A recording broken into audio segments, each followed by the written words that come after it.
Let's see. So here I go. So welcome to my Lenten journey talk. I'm gonna. Father Benedict asked me to break up this talk into 2 nights, so I broke it up into the inner journey and sacrifice. I think I'm going to begin with sacrifice today, and I'm just using this as an umbrella term to talk about so many things. So I want to survey this whole thing about sacrifice. Father Benedict knows how my mind works. I think like in these big, broad picture terms. And Dave usually warns me to sort of, keep it simple, and because I end up going like, woo, over there. So just bear with me. I promise that I won't lead you astray. So let's see. Okay. Now, you're probably wondering why I put this picture of of this bunny rabbit. It says "Loving Easter Greeting," right?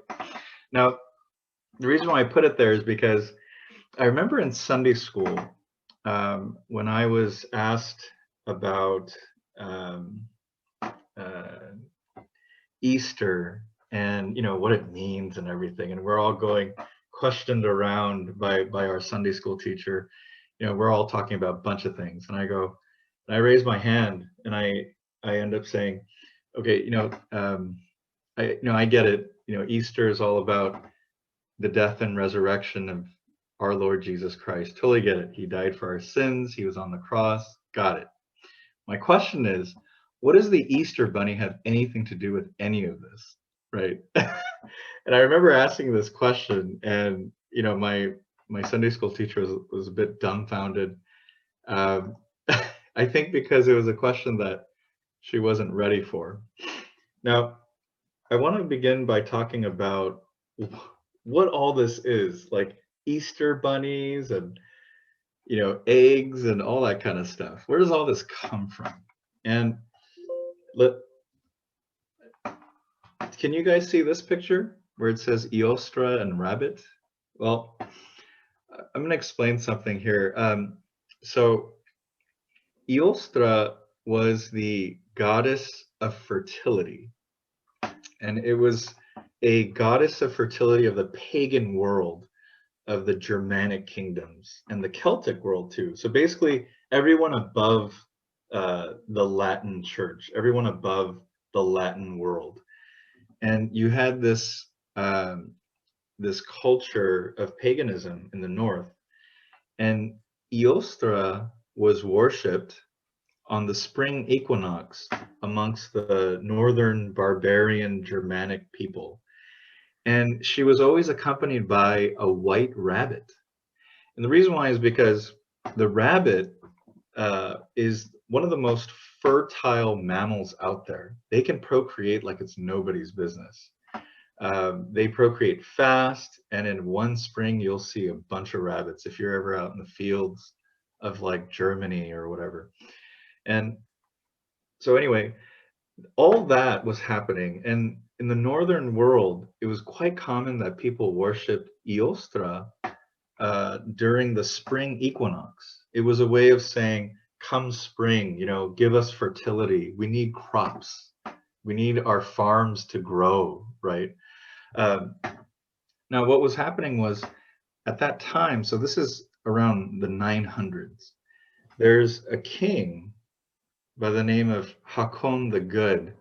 He was the first Norwegian king to become Christian. His parents became Christian, and he was born and raised Catholic. And he was influenced by a lot of monks that were sent up there. I think Benedictine monks, if I'm not mistaken.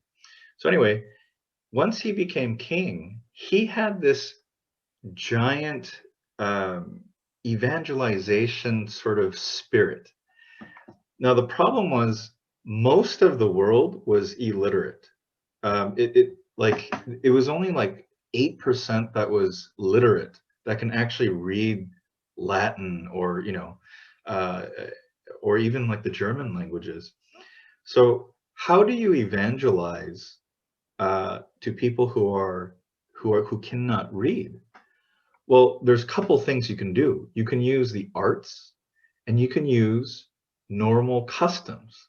So he knew that the northern people already worship Iostra and they celebrate her, and then here's the rabbit of fertility. What he started to do was, as he started to evangelize his kingdoms, he started adopting their local customs that were very familiar to his people. And he basically used the Easter bunny, so to speak, the bunny, as a sort of a means of a signification of fertility, of abundance. So in the resurrection of our Lord Jesus Christ, the rabbit became the symbol of life. And this was celebrated at Easter. Now, the word Easter is kind of interesting. In the Latin Church, we actually use the word Pascha, and that's not changed in Spanish, Italian, French, and Portuguese. They still use the word Pascha. But in Germanic languages, they use the word Easter, and it comes from that word Iostra, and they simply adopted it. So the thing about culture is that it can save you or destroy you. And what I mean by that is when your culture is taken away from you, psychologically, it's very detrimental. You don't know how to recover from that. And that's it's simply because we're human beings. We need culture to express things, to talk about things. And Hakon, the good, knowing all that, kept all those customs, but simply re-signified it to Christianity. And that's why you get this Easter bunny. I mean, talk about two very pagan things that became Christianized. So I wanted to throw that out there. Any questions about that? I just found that to be very interesting. And I know kids are going to ask you in Sunday school, because I'm sure you're going to get a kid like me. Now, I begin with sacrifice because the topic of sacrifice pretty much pervades the Lenten season, right? We're always talking about sacrifice. And we'll get into this more in the next talk, but in regards to almsgiving, prayer, and fasting, it all comes from that culture of sacrifice. So I want to do a historical survey of where all this stuff came from. Now, what you're seeing right now is the god Marduk of Babylon, who later becomes what we know him as Baal, if you remember the Old Testament stories. And in the Mesopotamian culture where Israel lived, it was very common that people sacrificed their firstborn to the gods, particularly Baal, right?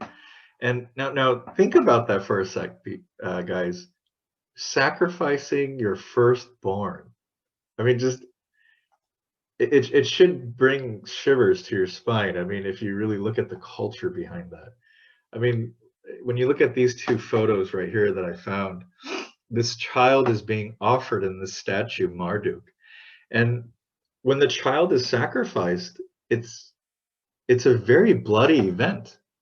The child is stabbed with a knife, the blood drips from the hand, and the body of the child is burnt as a sacrificial offering. I mean, it's violent. It's a very violent act. Then I found these more of these pictures of the Babylonians and the Assyrians doing these acts of sacrifices of both children and animals, right? And then now what you get in Israel is rather interesting. What happens in Israel is that they first realize that sacrificing a human being is considered immoral. And Israel was the first Mesopotamian tribe in all of Mesopotamia to have that understanding. So when Israel finally decides to no longer sacrifice children, um, that event is celebrated in Abraham. If you remember the book of Genesis, and all you guys who took Bible Life, um, in Genesis, Abraham is about to sacrifice Isaac, and the angel of the Lord stops him, right? That event is what commemorates that first historical moment when Israel decides no longer we will sacrifice children. But instead, the sacrifice of animals will take place. So what happens is uh, uh, you sacrifice a bull or a lamb or two pigeons, depending on what kind of offering you're making. There's a sin offering, there's a food offering, there's health offering. There are all kinds of offerings. Kind of similar, like in Catholic Mass, when parents come and give an offering to the altar, it's a little similar. There's a request there. I ask for prayers of healing.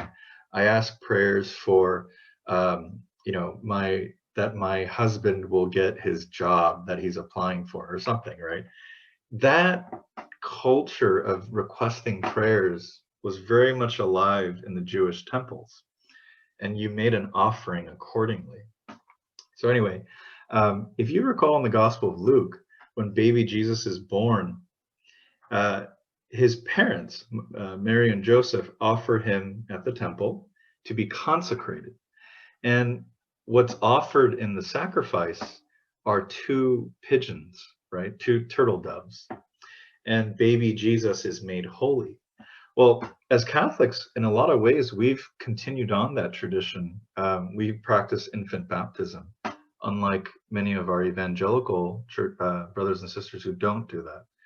We've encapsulated this idea of making the child holy.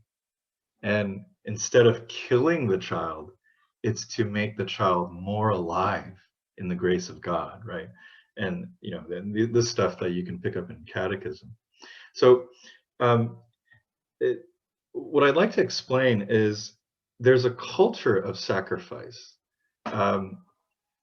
Within the culture of sacrifice, you had a lot of things going on between the people. So for instance, the whole point of doing sacrifice to the gods, right, was it's to appease the gods. It's to ask God, the gods, the council of gods, to help you attain what you want. Whether it's, I need better crops this season, or we pray that the northern invaders don't attack us, or something. And these animals would be sacrificed to appease the gods. Well, that part carried over to Israel. And so a lot of times when the Israelites were making sacrifices, they would make sacrifices like this, like, Lord, we will sacrifice this lamb if you can just get me a good job here at the Temple of Jerusalem, or if I can have better crops, or, that kind of culture carried over. What also carried over was this sort of comparison of making sacrifices, like my sacrifice was a lot bigger than yours. So let's say, for instance, me and Mai, we are both at the temple. I made a sacrifice of two turtle doves, and Mai made a sacrifice of a bull. Now, Mai's family might be celebrating, going, well, we sacrificed a bull. Philip over there, Father Philip there, sacrificed two pigeons. He's not really getting anything. That culture carried over. And the prophets are very much aware of this. So what the prophets are arguing about is the twistedness, the incorrectness of these sacrifices. So when you get to prophets like Jeremiah, what he says is when the newly anointed is to come, the Messiah is the one who will end all sacrifices. Now, why? Because if you go to Hosea says, this is what the Lord says. I desire mercy, not sacrifice. Because there is this obsession for doing animal sacrifices instead of practicing the divine love that we're supposed to be practicing with each other. So what I'd like to do is try to examine these scriptural passages, and I'd like to show you where this is all leading. I'm going to stop this share. Let's see. So if you guys can open USCCB, so we're going to do a quick survey of these readings. Let's see. So if you go to USCCB and then look up the book of Genesis.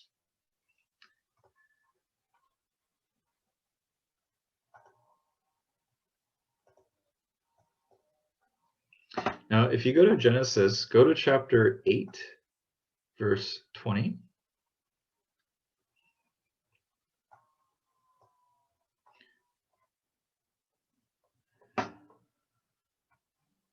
Okay. And I'm gonna ask Elliot if he can read for us chapter 8. 20. Yeah, beginning with let's see. Let's break this up. Can you start with verse 15 and end at 22? Okay. Then God said to Noah, "Go out of the ark, together with your wife and your sons wives. Bring out with you every living thing that is with you, all creatures, be they birds or animals or crawling things that crawl on the earth, and let them abound on the earth and be fertile and multiply on it." So Noah came out, together with his sons and his wife and his wife's sons, and all the animals, all the birds, and all the crawling creatures that crawl on the earth went out of the ark by families. Then Noah built an altar to the Lord, and choosing from every clean animal and every clean bird, he offered burnt offerings on the altar. When the Lord smelled the sweet odor, the Lord said to himself, "Never again will I curse the ground because of human beings, since the desires of the human heart are evil from youth, nor will I ever again strike down every living being as I have done. All the days of the earth, seed time and harvest, cold and heat, summer and winter, and day and night shall not cease." Perfect. Thank you. Thank you, Elliot. So let's say you're an Israelite in the year 400 BC. You're in the temples of Israel. When you're making a sacrifice, if you are a fervent Jew, you're thinking about that covenant, because when you're making that sacrifice, what's happening in your mind is A, we don't sacrifice children anymore. B, we do sacrifice the animals because that's something that we as Israelites adopted from the Assyrians and the Babylonians and the Egyptians.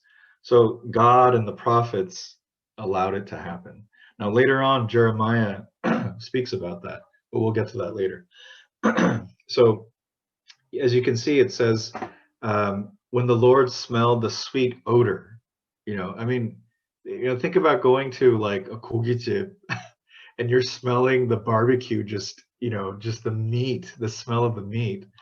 In so many ways, the Jewish temple was a combination of Korean kogi house and a church, and you have the smell of the burnt carcass and the meat, the flesh is being burnt. It probably smelled really good in there. You have to think about that. Now, what we practice today in the church, in the Catholic Church, is the incense. The incense is in the place of all that stuff, because we no longer sacrifice animals. Again, I'm going to get to that part at the end of my talk. So let's go to Genesis chapter 22. If you can turn to that.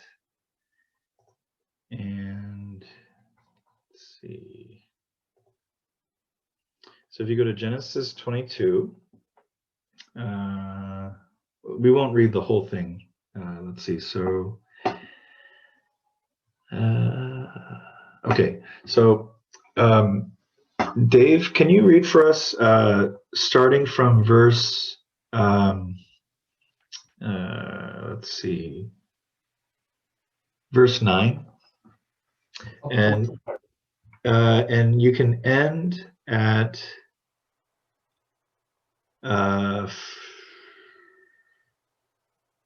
you can end at 16. All right. When they came to the place of which God had told him, Abraham built an altar there and arranged the wood on it. Next, he bound his son Isaac and put him on top of the wood on the altar. Then Abraham reached out and took the knife to slaughter his son. But the angel of the Lord called to him from heaven, "Abraham, Abraham." "Here I am," he answered. "Do not lay your hand on the boy," said the angel. "Do not do the least thing to him, for now I know that you fear God, since you did not withhold from me your son, your only one." Abraham looked up and saw a single ram caught by his horns in the thicket. So Abraham went and took the ram and offered it up as a burnt offering in place of his son. Abraham named that place Yahweh Yireh. Hence, people today say, "On the mountain the Lord will provide." A second time the angel of the Lord called to Abraham from heaven and said, "I swear by my very self, oracle of the Lord, that because you acted as you did in not withholding from me your son, your only one." Where do you want me to read it? Sorry.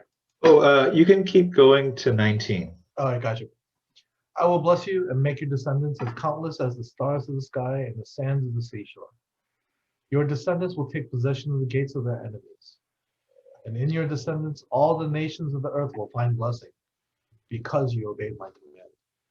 Abraham then returned to his servants and then set out together for Beersheba, where Abraham lived. The word of the Lord. Great. Okay, thank you, Dave. So at this point, as the Israelites are celebrating the Torah and reading the Torah, doing their sacrifices, everything is still very healthy. There's a good sense of why we sacrifice. It's a continuation of God's first covenant with Abraham, and so all that stuff is all going well. There's even rites and rituals of how to sacrifice. So, for instance, if you're going to sacrifice a lamb, the choicest parts are burnt and until it becomes ashes, literally, to God. Then other parts of the sacrifice is given to the priests who made the sacrifice. And when I say make the sacrifice, it's pretty bloody. Like, imagine me and Father Benedict, we're at the temple and we're cutting the throat of the lamb and blood is spewing out, and we're basically butchers on the altar. I mean, it's not a pretty picture. That's why the people were not allowed to see it when the sacrifice was being made. What would happen is, so let's say me and Father Benedict were in the temples doing our sacrifice. When we come out, you see all the blood on our hands, and they do this sort of Spock like gesture, and they're going like this, saying that the sacrifice has been made. Then what happens is all the choicest meats get spread out. So the family that made the sacrifice, they get a portion of the meat too, because it's literally their dinner. I mean, that's literally what's happening. So I do find it funny that as Koreans, after Mass, we all go to kogi houses for lunch, and it is very interesting in that sense. But so the culture of sacrifice was both very ritualistic, there was a purpose to it, and it was very covenantal, right? It was all there. But it's when we get to the prophets that the culture of sacrifice becomes very distorted. And we see that with the texts of Jeremiah, Isaiah, and especially Hosea. And even the Gospel of Matthew quotes Hosea. So going back to USCCB, if you go to Jeremiah chapter 7, let's see. So Jeremiah chapter 7.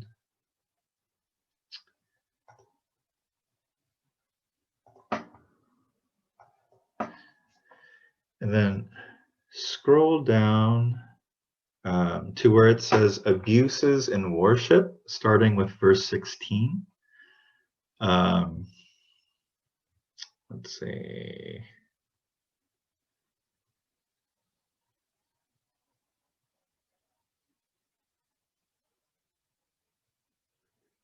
So we'll go up to verse 27. Let's see. If Mai, can you read for us, starting from 16 to 27? Sure. You now must not intercede for this people. Do not raise a cry or prayer in their behalf. Do not press me, for I will not listen to you. Do you not see what they are doing in the cities of Judah, in the streets of Jerusalem? The children gather wood, the fathers light the fire, and the women knead dough to make cakes for the Queen of Heaven, while libations are poured out to other gods, all to offend me. Are they really offending me, oracle of the Lord, or rather themselves, to their own disgrace? Therefore, thus says the Lord God, my anger and my wrath will pour out upon this place, upon human being and beast, upon the trees of the field and the fruits of the earth. It will burn and not be quenched. Thus says the Lord of hosts, the God of Israel, heap your burnt offerings upon your sacrifices, eat up the meat. It is speaking to your ancestors on this day, I brought them out of the land of Egypt. I gave them no command concerning burnt offering or sacrifice. This rather is what I commanded them. Listen to my voice, then I will be your God, and you shall be my people. Walk exactly in the way I command you, so that you may prosper. Up to verse 23, you said? 27. 27. But they did not listen to me, nor did they pay attention. They walked in the stubbornness of their evil hearts and turned their backs, not their faces, to me. From the day that your ancestors left the land of Egypt, even to this day, I kept on sending all my servants, the prophets, to you. Yet they have not listened to me, nor have they paid attention. They have stiffened their necks and done worse than their ancestors. When you speak all these words to them, they will not listen to you either. When you call to them, they will not answer you. Word of the Lord. Great. Okay. Thank you for that. So as you can see with Jeremiah, the culture of sacrifice is now getting very much distorted. You know, the purpose of it is being lost. The people are forgetting about the original covenant that was made with Abraham and Noah, especially, where God says that no longer will I destroy my creation. So once you get to Jeremiah, everything is the culture of sacrifice is now being very self-centered, very superficial, very shallow. It has nothing to do with praise of God or loving thy neighbor. It's all a very self-centered kind of a thing. And it becomes almost like a flashy thing too, where they're even worshiping other gods even. So a lot of things are getting distorted. And so let's move on to Isaiah. So Isaiah 66, if you can turn there. And let's see. We'll read verses 1 through 6. If let's see, can we get Jaime to read for us? That was 1 through 6, correct? Yeah. Thus says the Lord, the heavens are my throne, the earth my footstool. That house can you build for me? Where is the place of my rest? My hand made all these things when all of them came to be, oracle of the Lord. This is the one whom I approve, the afflicted one, crushed in spirit, who trembles at my word. The one slaughtering an ox, striking a man, sacrificing a lamb, breaking a dog's neck, making an offering of pig's blood, burning incense, honoring an idol. These have chosen their own ways, and taken pleasure in their own abominations. I, in turn, will choose affliction for them, and bring upon them what they fear, because when I called, no one answered, when I spoke, no one listened, because they did what was evil in my sight, and things I do not delight in they choose. Hear the word of the Lord, you who tremble at this word. Your kin who hate you and cast you out because of my name say, may the Lord show his glory, that we may see your joy. But they shall be put to shame. A voice roaring from the city, a voice from the temple, the voice of the Lord, rendering recompense to his enemies. Okay, very good. Thank you. So Isaiah is trying to clarify what is correct worship and what is not. He's being very specific. And he makes it very clear that on verse 2, where it says, this is the one whom I approve, the afflicted one, crushed in spirit, who trembles at my word, meaning the one who adores God, the one who worships God. That's the one that he approves of. But all this other stuff that's happening, it makes no sense to God. And so the climactic part of all this culture of sacrifice and just the prophets not making sense of any of this and being very concerned with the faith of the people, we get to Hosea. So if you go to Hosea chapter 6, verse 6, let's see. Well, we'll start with chapter 6, verse 1 and read to verse 6. Can we get Christy? Can Christy read for us? That was chapter 6? Yeah, Hosea chapter 6, verse 1, and read down to verse 6. Okay. Come, let us return to the Lord, for it is he who has torn, but he will heal us. He has struck down, but he will bind our wounds.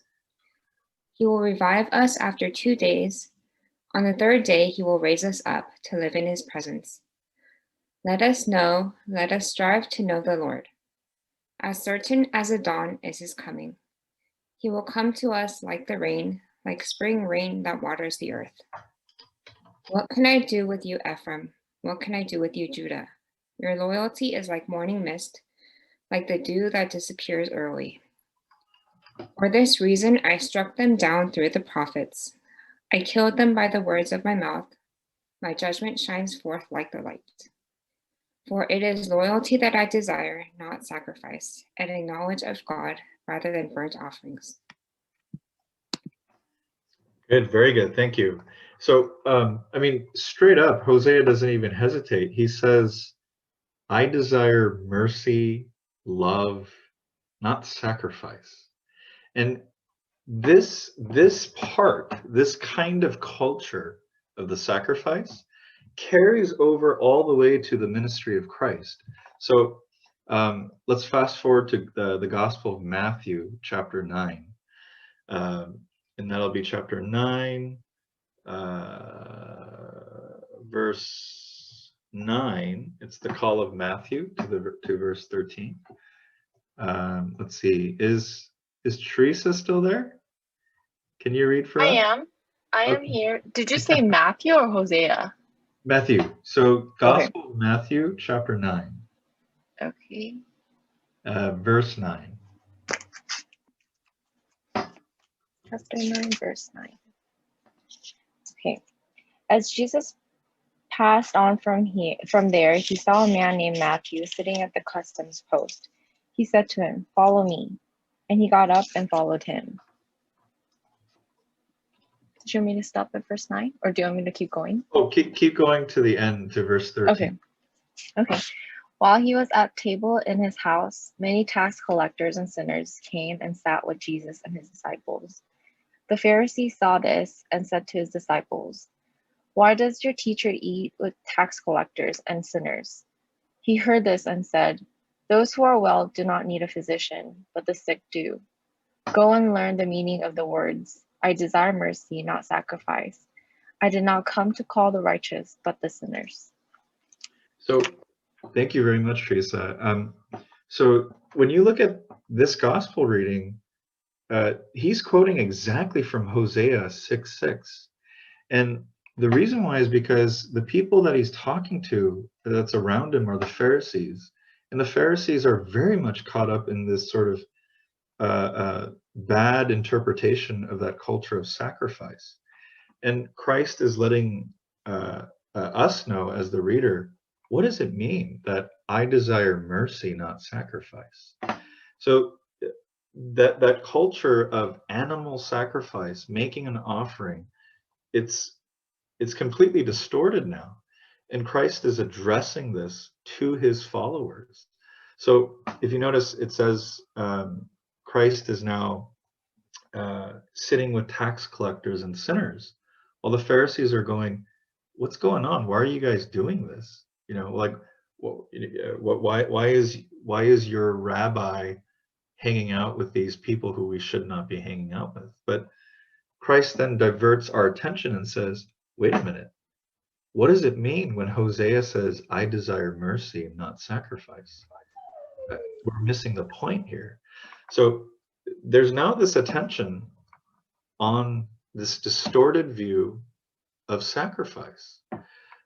What Christ is now called to do, according to the prophets, is to basically reinvent what sacrifice should mean. So we go from all these animal sacrifices and once sacrificing children to animal sacrifices and it being all distorted.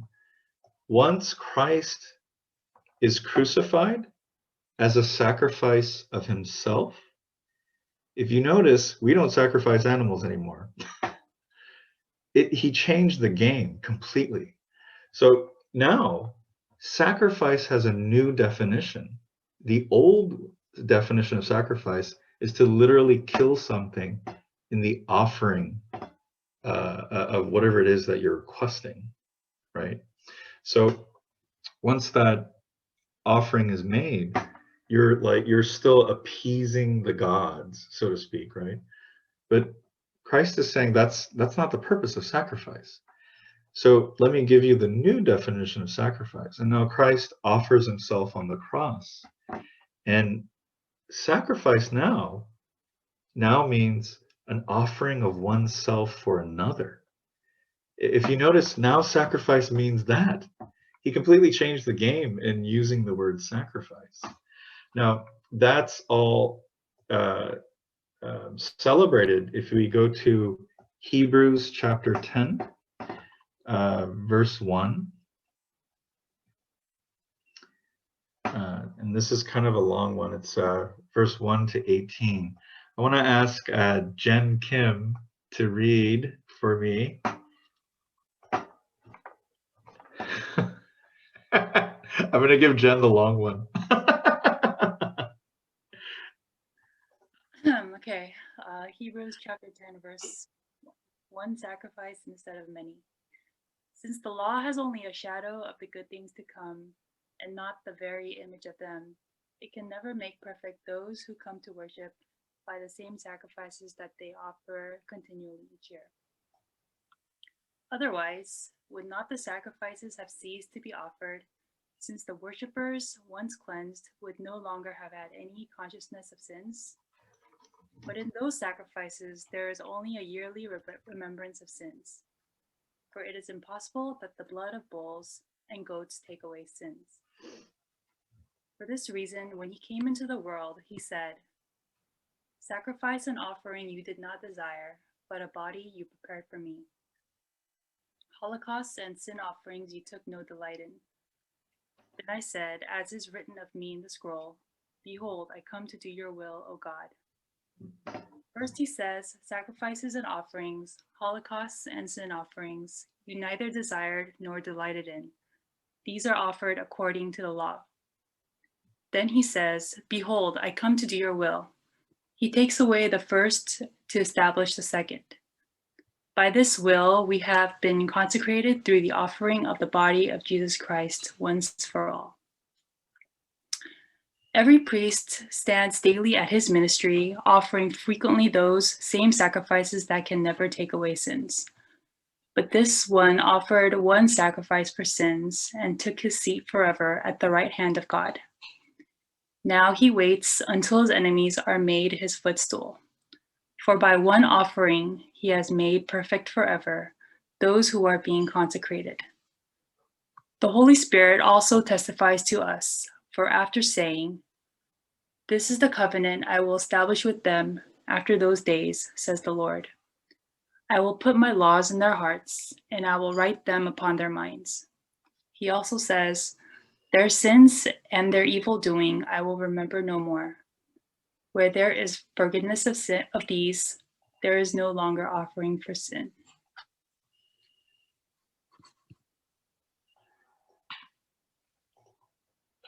Cool. Okay. Thank you. Thank you, Jen, for doing the long one. When Christ came, and as we celebrate Christ being the Messiah, it was prophesied by the prophets that the one who is to come will end all sacrifices, and that there's going to be this new meaning established of what a sacrifice should be, because there was all this distortion of this culture of sacrifices. It became all very self-centered. It was no longer about celebrating the covenant between us and God. It became very self-fulfilling. Here comes Christ, offers himself as the ultimate lamb, right? As Isaiah says, he is the ultimate lamb, the final lamb to end all sacrifices. And by offering himself on the cross, then when that's all done, and in his resurrection, as the church is now founded in his resurrection, we are now new Israel celebrating the new sacrifice. And it's not with animals, but it's a way of offering myself in service to God and to each other. So this paradigm shift of what a sacrifice is, I think we as Catholics, we tend to forget about it a lot. You know, I know we like to use language like the sacrificial lamb, and you know, all the good stuff we learn in catechism and the scriptures. But I think what I really tried to rediscover was, what does all this stuff mean? Like, you know, like I've never seen animal sacrifices in a Jewish temple. I've never witnessed that. I had to look up videos and you know, seeing documentaries on it, and you know, listening to Jewish rabbis talk about it. But we don't grow up with that stuff. And when you connect the dots with the prophets and the letters of Paul, you really see this paradigm shift of what it means to sacrifice. So without rambling on further more and more, next week what we're going to get into is almsgiving, prayer, and fasting, which kind of comes from this early church practice of what it means to sacrifice. Those are all extensions of what it means to sacrifice. They're physical practices of this new way of sacrifice. I'll get into all that stuff next week. So I'm going to just end there, and we're going to have a discussion.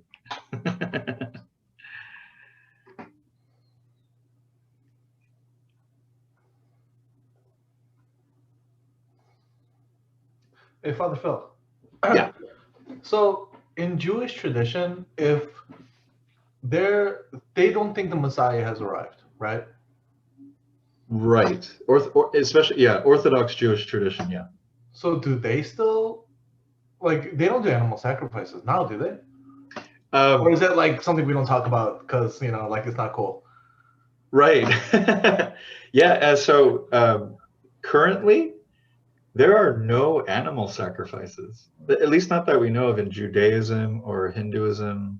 Now, that being said, I did see this, I saw this documentary recently where these very old school Orthodox Jews were not in Israel, but in like the northern parts of Palestine. They're trying to bring back this practice of animal sacrifice. It hasn't been successful, but it has been attempted. Because it's interesting how the entire world, like after Jesus, like historically speaking, right? Like after Jesus resurrected, everyone kind of was like, I don't think we need to do blood anymore, regardless of what you believe in, right? Which is always kind of interesting to me that even though not the entire world isn't Christian, that everyone kind of stopped animal sacrifices around that time after he rose from the dead. So isn't that crazy? It really is wild to me, yeah, for sure. Because in the Americas, the Aztecs, the Mayans, and the Incas also practiced forms of animal and children sacrifices. They don't do that now, you know. Now, granted, I understand that with the Spanish conquistadors and everything like that, but also if you go to like northern Siberia, like where our Korean ancestral roots are from, there are these excavated temple mounds where there were animal sacrifices. Even our people from its original roots in Siberia and Manchuria, like, and you know, we're looking back at like 600 BC. We're practicing animal sacrifices. We don't do that now. Like, and actually nobody sacrifices animals. Well, So, maybe voodoo religion, maybe. Yeah. that's black magic though, Father. I mean, like, you know, that's kind of like you're invoking Brazil. you're invoking something and doing hexes and curses, but like to atone for sin, animal sacrifice isn't there, right? Like, Yeah. I mean, you could still like, you know, kill a chicken to put a curse on someone, but you know, like. Right. But my friend who's from the Muslim religion, for Eid, he sacrifices a goat every year. Really? Yeah, and that was in Maryland. So there's actually farms out there where I think they have like an altar preset, so you don't have to have like your own altar. You just go and they farm these goats just for the animal sacrifice.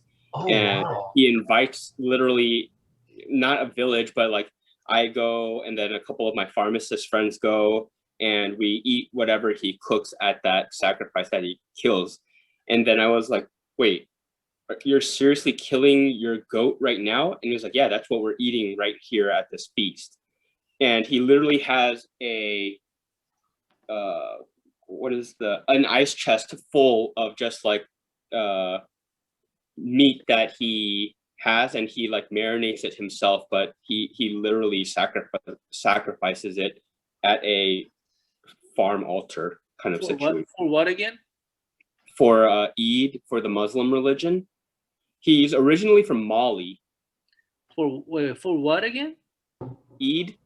Eid? It's like it's the time where they like fast during the day and then only eat during sundown. But there's a time where they have like some sort of celebration. It's kind of like our Easter, I think, or our Lenten journey where they fast during the day and then they only have a time to eat from sundown to sunrise. But why are they doing that? I don't know. Yeah, that's the thing. I mean, okay, for that season, but why? Like, what does it mean to them? I don't know. I didn't really ask. I just enjoyed the food. A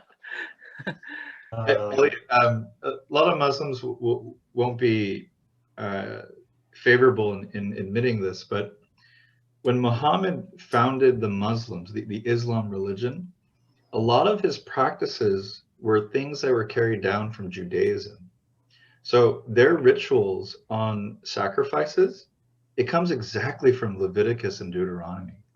If you see it word for word, it's identical. But it's not just because of Judaism, it's because of Mesopotamia. Mesopotamia had that culture of animal sacrifices. But what I find interesting is that Judaism and Christianity both stopped for the most part. Now, Islam, it's kind of interesting because after Muhammad read the Hebrew scriptures and basically passed down the Quran to the people, what was happening is he was still practicing a lot of the old Judeo practices. So it doesn't surprise me that they still sacrifice like a lamb or something or a goat.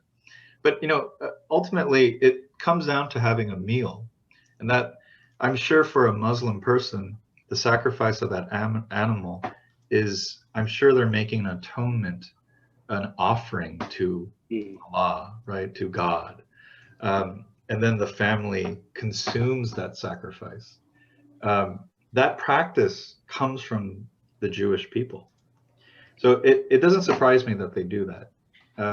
Well, it's kind of funny that they sacrifice it and then they eat what they have sacrificed. They're not really giving away anything. You know what I mean? At least they sacrifice it and then like the priest would eat them. Okay, Right. at least they're not eating it, but they have given away that animal, the first offering, whatnot, or their first fruits of their labor, for instance, they have given that up, and then someone else is taking it and eating it. But like Muslims, okay, for this instance, like okay, they're sacrificing it and they're eating it. So I just kind of wonder, that to me, that's the meaning will be very different because you're not simply giving away, your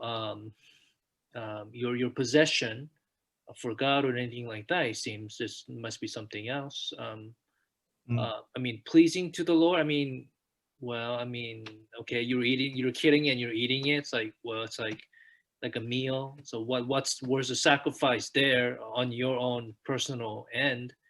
Because you're gonna eat it, your family's gonna eat it anyway. Well, you have to eat. Well, it's like, gee, that's convenient. It's like, well, this is for you, Lord, but we're gonna eat it for dinner. It's like, well, it's like I don't know. I mean, there's not much of a religious meaning to that, in my opinion. Well,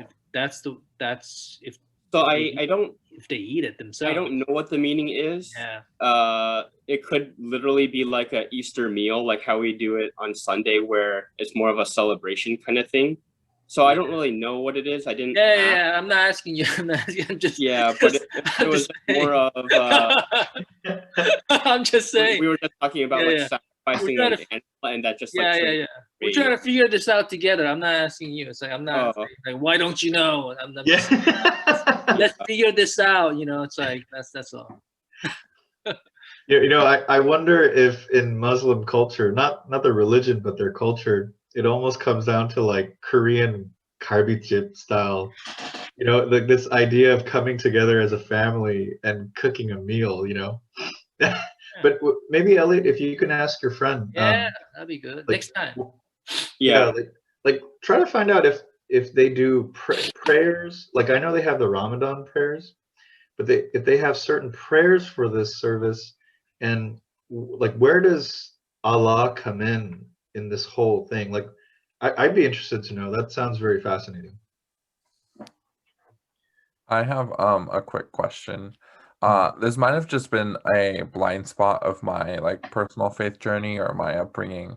But if in the new definition of sacrifice, it was moved to be a sacrifice of oneself for the other, why does it seem that like in the teachings of Lent or just the basic structure of Lent, culturally, it seems to focus more on like what you're giving up, which is, again, the like personal sacrifice over maybe another virtue like almsgiving, which would reflect in parallel.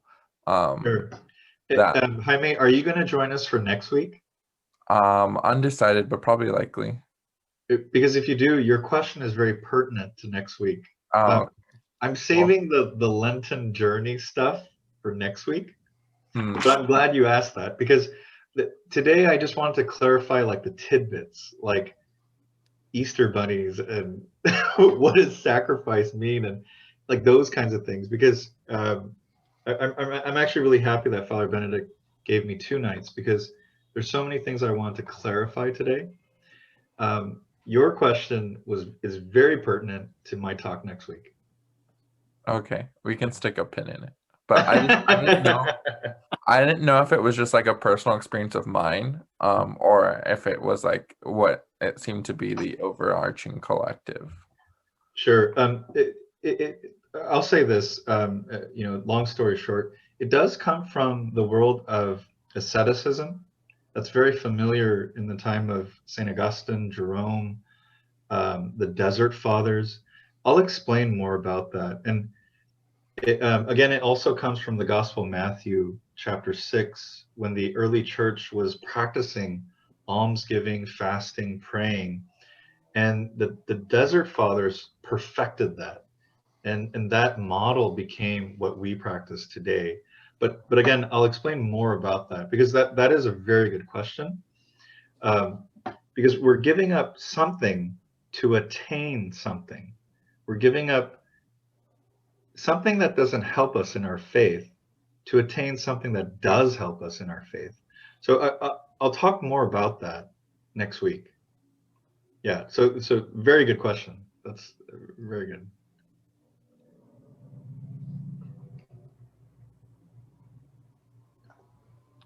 Okay, well, my question is, you know how animal sacrifice in the beginning, okay, well, it's not a great thing. I mean, it's like their intention is a wonderful thing. Well, first of all, it's like they're giving away their animals, like first fruits, you know, it's like, wow, that's a sacrifice, you know, it's like tithing, you know, I mean, 10%. So that in and of itself is like, okay, well, that's like giving yourself to God. Okay, well, that's much more difficult thing to do, but giving away your possession is not easy either. So maybe it begins there. Like possession is like, guys, especially money, tithing 10%, giving to God. God, that's a tough thing to do. And the animals, you have 10 and you're giving one away. God, that's a lot, and that's a leap of faith there. So it's and there is that if they have that intention of really, God, I'm grateful for what you've given to me, so here's 10%. So it's so maybe that has something to do with it too, you know, their own very intention. um so I don't know if it's all, you know, it's like I don't think it's uh, there's some great positive thing about that, and I think it's a beginning, perhaps giving away something of your possession to God. I mean that says something, and I think Jordan Peterson also mentions about sacrifice as in like sacrificing things to God, as in like God, who's gonna protect me? Like, okay, I'm sharing my goods with my neighbors. God, okay, well, when I don't have any food, maybe I've given away my foods to my neighbors, so maybe next time around they may help me. You know, it's like so it's like preparing for your future, providing for yourself for the future that you don't really know what's going to happen to you. So it's like insurance you're doing. Not just out of your love for your neighbor, maybe that has something to do with it, maybe, but also, you know, you have that something like, but you know, I've given some, maybe you guys can give me some when I need some type of thing, you know, that has that. So that's an insurance type of thing. And so he says, you know, sacrificing something to God is like, gosh, it's like to God, not just my neighbor I'm sharing it, I'm giving it to God, I'm sharing it to God. It's like, God is much more powerful. He's going to guarantee my future, you know?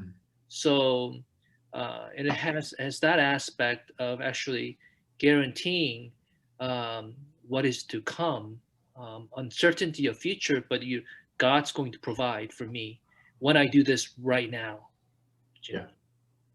Yeah. No, Father Benedict, you make a very good point. The culture of sacrifice was definitely sort of like an insurance policy. You know, like what we have now with insurances, you know, that kind of stuff, our retirement. The offering was made in that same kind of psychological assessment, if I can use that term. Like, if I make this offering, my future is secured. And that definitely pervaded that culture of sacrifice. Yeah, definitely. No, you make a very good point. Because when you look at in those days, like, okay, we'll jump back to 500 BC. It's not like you can just go walk around. There's a McDonald's down the street. In those days, you farmed your food, you hunted your food, things weren't that easy. So when you're like Father Benedict is right, when you're making an offering, it's a huge offering. And because it's a huge offering, there's a whole sociological phenomenon that happens behind it. The bigger my offering, the bigger my pension is, the bigger my retirement is. My future is secured. That was very prevalent through the people. And that's why when Hosea says, I desire mercy, not sacrifice, the people are looking at that going, Hosea, you're crazy. And how am I going to have my retirement? Hosea was beaten up towards the end of his life. It just shows you how when the prophets are making these statements, the people are looking at them going, you guys are crazy. They're calling the prophets crazy. And in the people's mind, and rightly so, they're scared. They don't want their future to be dark and gloomy. They want it to be secure with God. And the temple was that Hanmi bank that they had to go to and to make this secure insurance policy. So it was no longer a covenant anymore. It was a security deposit. It became something very different. So how would we be able to not fall into those pitfalls again? You know what I mean? Because there's always that balance of, I don't want to go to hell, but also like, you know what I mean? Like there's that, like, I feel like there's like a little bit of that, stutter step. Totally. No, Dave, I think that is like the question that I think religious even have to ask, because I meet a lot of friars who came from very old school mentality. They would tell me, well, because I'm a vowed professed Augustinian, I know my path to heaven is secure. And I'm like, huh. I mean,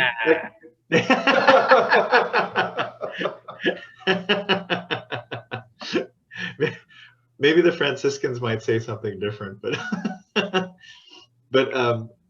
no, you're totally right, Dave. That is the question to ask. So in one sense, we have our own fear of the future. Are we secure in my path to God, right? But in another sense, it says the gospel always reminds us to have complete dependence on God. So this is another topic that we will get to next week. So again, Dave and Jaime, those 2 points we will cover, because when you're going through the Lenten journey, ultimately, all the practices that we're doing is to train us to have complete dependence on God. That's not an easy thing. Dependence on God, it's very hard. That's why when St. Augustine argues with Pelagius, Pelagius says that I can attain holiness through my own will. And Augustine is adamantly saying that, no, you have to still have God's grace. You can't just depend on yourself. And that's the argument that's going back and forth with Augustine and Pelagius. So again, that's another topic where we will get into next week. Yeah. Isn't it crazy how sacrifice, the topic, brings up so many questions? Because it's very pertinent into our faith. And Dave, you just wrote a question. Do you know where Easter eggs come from? So yeah, I just wanted to tackle that question really quickly. In Russian Orthodox traditions, they're known to decorate wooden eggs. Sometimes it's wood, sometimes it's ceramic. It depends on who created it. But that tradition comes from the fact that, okay, so long story short, the Russian Orthodox were once in Constantinople, the patriarchs. With the onset of Muslims and the Crusades and everything that was happening, the patriarchs of Constantinople moved to Moscow. They migrated to Moscow because they had to seek refuge. So the northern kingdoms provided them that refuge during all the Crusades and the Muslim attacks and everything. And what they adopted there was this northern pagan custom of the northern Germanic tribes of decorating eggs. And the eggs were believed to come from the Easter bunny. Now, once the northern kingdoms adopted the Easter bunny as Christian, the eggs now had a new meaning. The eggs became a symbol of fertility. So in the resurrection of Christ, there's new life, right? So the Russian Orthodox patriarchs, they adopted that. And that practice of decorating the eggs became almost relic-like. Like when you look at the Russian Orthodox eggs, they're beautiful. They're carved out. They have a picture of Our Lady of Perpetual Help on it. It's amazing. If you ever guys ever get a chance to look at it on Google, it's there. In fact, I received one as a gift, and I gave it to my parents. But it's like this beautifully carved wooden egg with Our Lady of Perpetual Help on it. But that's sort of the long story short about the Easter eggs.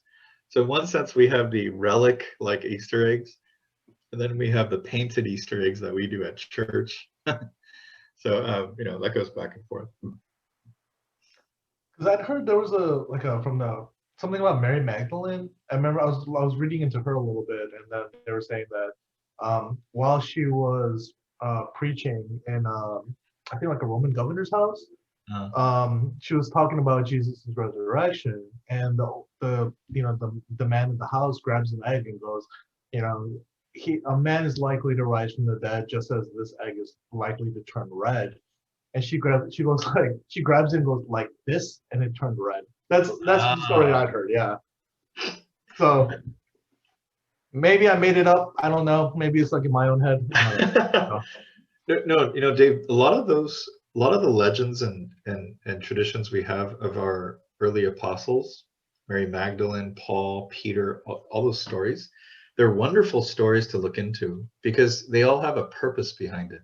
But the interesting part is that a lot of those legends and myths that we have of our early church fathers and mothers, they all mostly come from early Middle Ages time of the church when the Holy Roman Empire was already established. And a lot of those stories were being passed around. So they serve a purpose. So no, I don't doubt what you heard is, it is true. Yeah, I'm sure it is true. But those are fascinating stories to get into, I think. Father Phil's historian, so he loves that stuff. Yeah.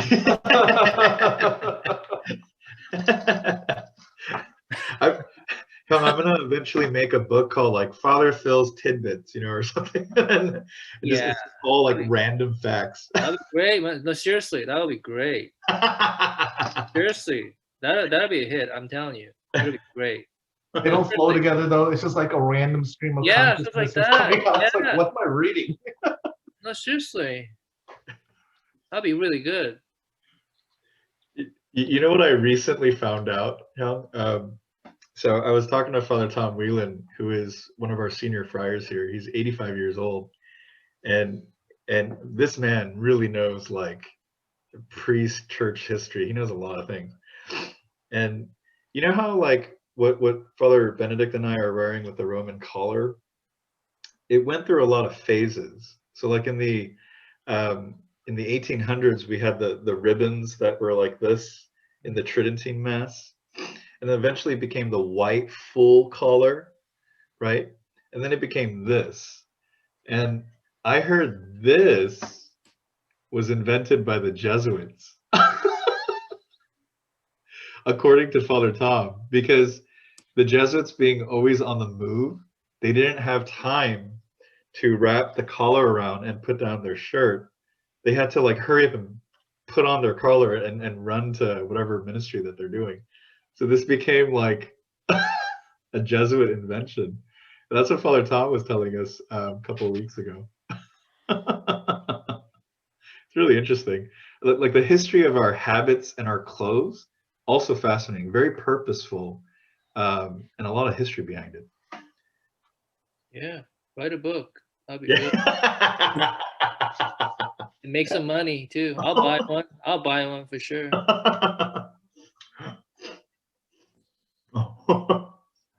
I want to. Not for you. Obviously, you're not making that money. You're gonna have to give it to your OSA, obviously. But you know, you may get a percentage. I don't know. True. Someone had a question. Yeah. I'll donate like a quarter of it to St. Thomas. St. Okay. Thomas will benefit. Sure, I'll take it. Father Benedict, we're that much closer to the solar panels. Yeah, we need solar panels. Yeah, we need $100,000 more. Sorry, Jaime, I cut you off. No, I was just saying that they have a recording, so. Oh, true. Let's cut that out. It happens. That's fine. No, I'm saying now we have proof that you have Father to keep Yang is Philip gonna. his word to donate a quarter if he Exactly, Father Phil's gonna hook it up. That's true. Hey, you don't make that decision. OSA make that decision, by the way. My provincial will be very mad. Yeah. You're kidding me, you know. But real quickly, just because I want to take a step back and look at the big picture and make sure I didn't, miss it. I know you mentioned that, our modern day sacrifices are forms of like petitions and daily mass, but in the Old Testament, in our faith, it seemed that sacrifices were a consecration at like very pivotal, not power flexes, but very pivotal points of where there was like an intimate relationship or a providing of God, like Cain and Abel, Abraham and Isaac. I think even someone, I don't remember if it was Genesis, where it's like, okay, you show me the way, you show me a path, and then he gives them a dream, and then he builds an altar. Yeah. And so is the like modern translation to like our sacrifices this like Lenten period, or is it like our weekly petitions and mass, or like am I missing the mark and it was no longer necessary kind of when Jesus died and resurrected? Well, yeah, no. So Jaime, you bring up a very good point. All the core understanding of doing the Old Testament sacrifices, the temple sacrifices, it's all found in the Torah. So like when you read the stories in Genesis and Exodus, Leviticus, not only do they teach you how to do the sacrifice, there's also a variety of different sacrifices. Sin offering, asking for good weather. I mean, there are so many different kinds of offerings that were made. When you get to the prophets, what the prophets are addressing is that the people are not following the Torah. They're forgetting that the sacrifice is a covenant relationship where God and man is into this relationship. So the prophets are addressing that relationship is broken now. And what people like Jeremiah and Isaiah are saying is that remember the time of Abraham, remember the time of Moses. Sacrifice had a truer meaning to it, but Israel, you've lost it. And Jeremiah is crying out to Israel, like, you are not practicing the traditional, original way of sacrifice. You've completely lost the meaning. In fact, you're not even praying to Yahweh. You're praying to the gods of Baal. And Jeremiah is addressing this. And what happened to Jeremiah? Well, he got murdered. The people didn't like what he was saying. So like when we get to modern times, I'll give you an example of some of the culture that we've all experienced, and I kind of chuckle about this. So when I was born, I used to attend St. Agnes Church, and I was, up until about like 3rd, 4th grade. And there was this priest there by the name of Father Lawrence Lee, who is like one of the first Korean American priests of the LA diocese. And this guy's old school, like, you know, he's coming from war-torn Korea, like he's a badass, right? Like, and he doesn't hesitate to say things in mass. And one time he addressed to the people, so he saw how Saint Agnes grew, right? And this is in Los Angeles. And the first thing he noticed is that as the church grew and as the people were getting more successful, the cars in the parking lots were changing. Like at first it was like beaten up Toyota Tercels and, you know, like Oldsmobiles and stuff. And then it became Mercedes and BMWs and Cadillacs and, you know.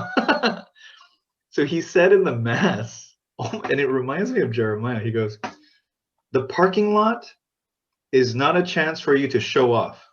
That's what he said in the mass. And I'll never forget it because I was just a kid when he said that, and I knew what he was talking about.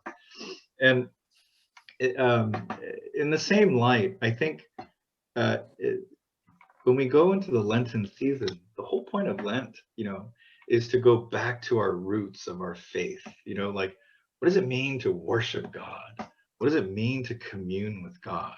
You know, and we tend to forget that because we get busy. We get lost in the culture. We get, you know, one thing that I love about my professors is that they always address, you know, you think you know theology, but what you really know is Catholic culture.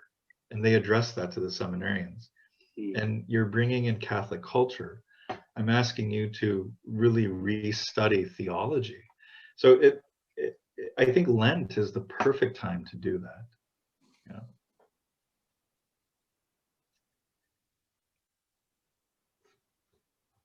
Good thing Father Lawrence never saw St. Thomas's parking lot. Woo. Get that right, Father Benedict. Huh? It's a good thing that Father Lawrence never saw St. Thomas's parking lot. Well, you know, We've got a pretty nice parking lot. Let's just say that. yeah, we have a lot of white car, you know, color white. You know, it's like a lot of that. Like half of them are all white. Yeah, Koreans love white, huh? That's interesting. Huh. For me, I look at that as more commercial. It's white car is like commercial. I would never buy a white car. My sisters love white cars. I hate it. Gosh, they love white cars. But I don't. I'm sorry. It's like I will never get that. But anyways, yeah, a lot of white cars and nice cars. Some okay. But yeah. But I hope that maybe they are also giving enough too, as along with their success in life. Yeah. I hope. No, I mean, I know our people give a lot. I mean, yeah, and you know, I never worry about money. Yeah, and I don't never worry about money here. Although we have $2 million in debt, but I don't worry about this. Seriously, no, I don't really worry about it because I know we're paying off each month, and I know we have plenty of money to pay that off each month. I'm confident in our people, and so I never. Although there's 2 million, it's like but every month and every year, sufficient money for us to use as well. I never hold back on anything. So, oh, geez, I can't spend this because we have no money. Never, never. For 5.5 years here, it's like never. I just spend it. I feel it needed. I spend it. Never hold back. Never had to do that because we have enough money to do that. So, but anyways, yeah. So it's great. So I never said that to our people. Like, not a place to show off. Okay, I don't want to say that. Okay. Yeah. I don't want to be a Jeremiah. I feel you on that, Hyung, because Father Lawrence was an old school, like war-torn Korean priest. I mean, they know him, and he knows that. Yeah. Love him, and he loves them, and there's good connection and trust there. Yeah, right. So you can say that. Right. I'd be like, hey, can I get a ride in your new car? You Did know I the miss Lentens,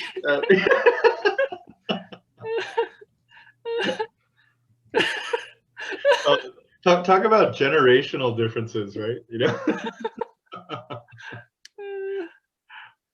Oh man.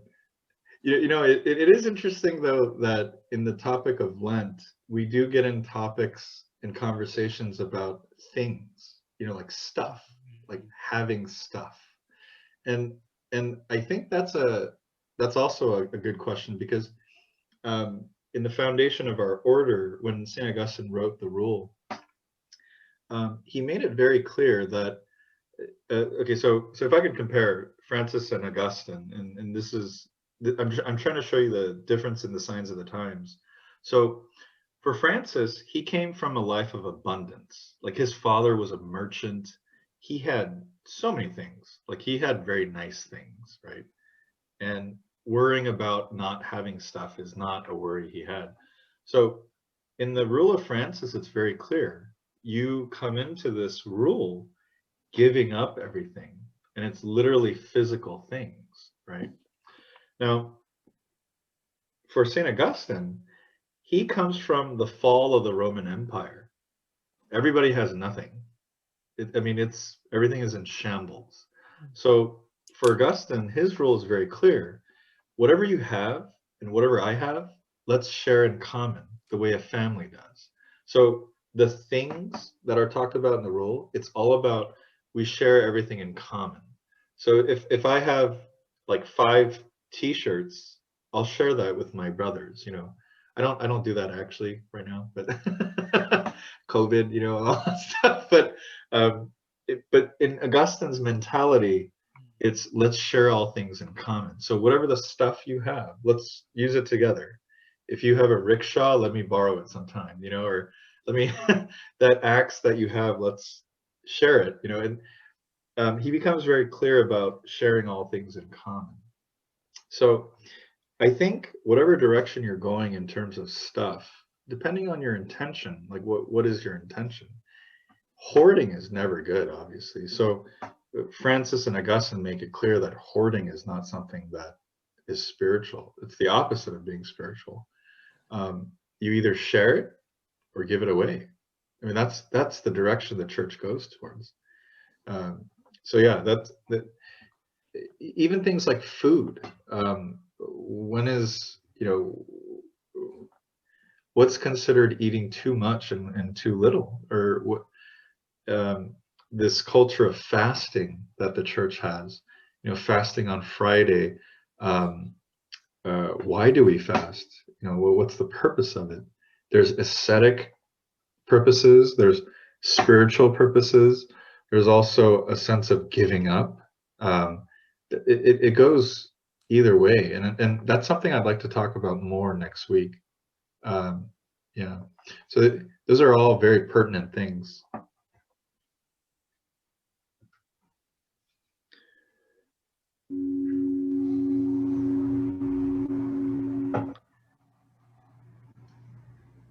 Was there a plane flying or something? What was that? I'm sorry, that was a motorcycle by my place. Oh. Yeah. Oh man. I live right on the main street, so you can hear all the traffic going by. Is Jennifer still there? Maybe she left. Jen. You left, huh?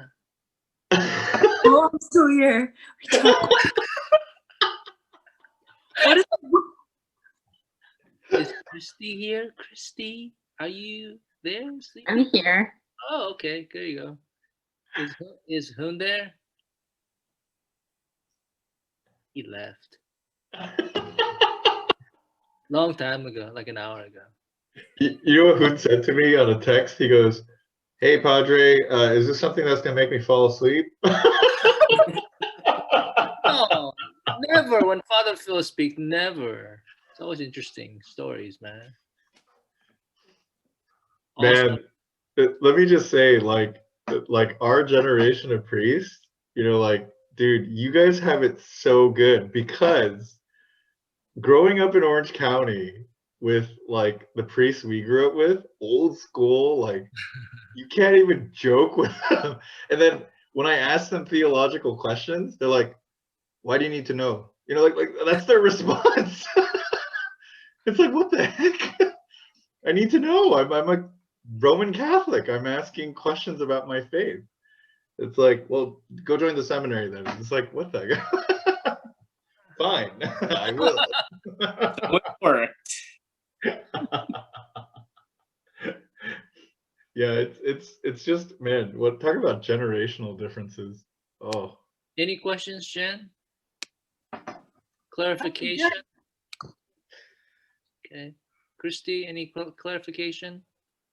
I'm good. Un? speaking of eggs, I got Reese's Pieces eggs. They're so good. Reese's Pieces. You ever try one of those Cadbury eggs? A little gross. Oh yeah, those are good too. You like those? Ugh. It's just like raw egg yolk in the middle, or like egg white in the middle. Ugh. I love creamy things, and I know it's so bad. Creamy? That's where all the fat is, baby. Yeah. Yeah. Like donuts with custard inside. Oh, Mm. stuff like Boston cream that? donuts. Well, gosh. That's a good way to close this talk. I talk about like all the like fatty foods that we shouldn't be eating. Can Christy and Hood just show your faces for 1 sec? I want to take a print screen. Oh, see? Yeah. Hood. Hood. He left. Sleeping. He's sleeping. Well, he's not sleeping. It's too early for him. No, but the talk literally faced. No, I enjoyed the talk thoroughly, but he texted him with obvious concern.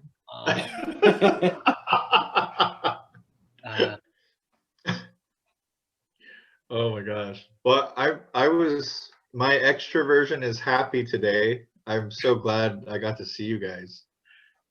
Thank you for sharing your awareness with us. So I'll be down